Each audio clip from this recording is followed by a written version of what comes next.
nord du Pérou, après que les Mochicas ont cessé d'exister, s'est développée une autre culture. Au cours du premier millénaire après Jésus-Christ, ou deuxième millénaire après Jésus-Christ, autour de l'an 1000, s'est développée la culture Chimú, qui est devenue, elle aussi, un empire, donc qui a conquis par force de persuasion, par force de diplomatie et par force militaire l'essentiel de la côte nord du Pérou. Il y avait deux empires qui se développaient à ce moment-là dans les Andes préhispaniques, un sur la côte, les Chimú, et un dans les montagnes, les Incas.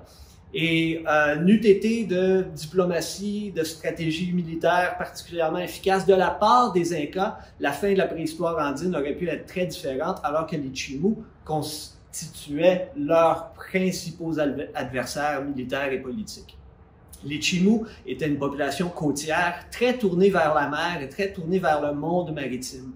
Une des raisons pour laquelle on comprend ça, c'est que comme les Mochicas avant eux, ils avaient une préoccupation pour l'arrivée de phénomènes météorologiques inattendus comme El Niño qui pouvaient causer des désastres à leurs récoltes et à leurs architectures.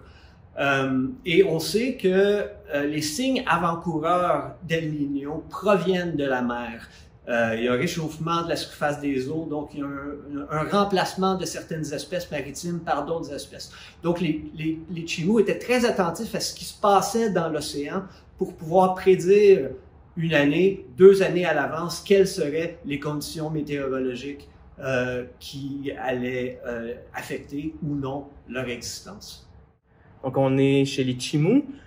Qui sont caractérisés au niveau des objets, au niveau de la culture matérielle, par une céramique monochrome noire, comme on voit ici.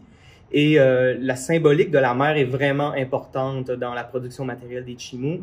On va voir sur ces céramiques-là des motifs de poissons, des motifs d'oiseaux marins. On va voir aussi souvent un personnage humain qui porte une coiffe en demi-cercle, qu'on appelle la coiffe lunaire, donc, qui est reliée à la Lune.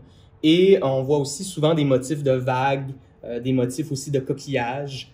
Donc ça revient souvent dans la production céramique, mais dans tout aussi la production matérielle des Chimú. Donc on est toujours chez les Chimú. On voit ici des objets d'orfèvrerie en or et en argent. On voit d'ailleurs les disques d'oreilles qui étaient portés par l'élite. Et la différence entre l'or et l'argent chez les Chimú, mais aussi chez tous les peuples Incas et pré-Incas, l'or va représenter le soleil. Donc, on dit que l'or, c'est la sueur du soleil, alors que l'argent va représenter les larmes de la lune. On va souvent aussi associer l'or à la masculinité et l'argent à la féminité. Et donc, chez les Chimú, étant donné que la symbolique de la mer est très importante, la lune qui est reliée aux marées va faire que la production d'argent va être aussi très importante au niveau de ce peuple-là.